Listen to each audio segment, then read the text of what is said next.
Sequestrum is a Danish death grind band from members of Chaotian and uh, Undergang and Frenolith. And Pickled Preservation is, I believe, their first official mini LP or EP, if you will. And it this is what a lot of people would consider 80s gore grind, 80s.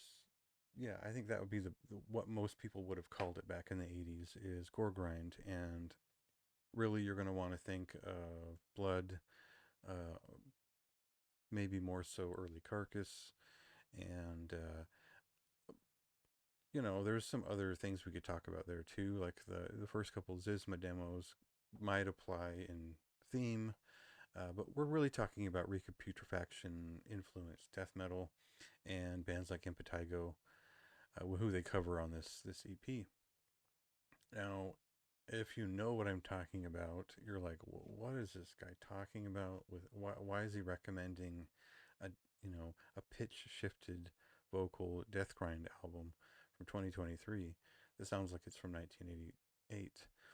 And I just probably because it's actually pretty good and kind of cool. I thought it was, just sounding like that is cool enough. Um, I'm a big fan of like Necrony and a lot of Carcass influenced music. And the one thing you don't hear too often are rock guitar riffs and kind of swinging southern rock and Carcass influenced, not quite death and roll feeling moments. And you get those here, and it's kind of cool. Um, for most bands when you're playing this brutal pitch shifted grindcore or death grind, and you insert a swinging rock riff, it's hilarious, right? They make sure that it adds to the mania, the weirdness, the crazed, you know, constantly barfing, sloshing wetness of it all. And I found it entertaining enough to talk about.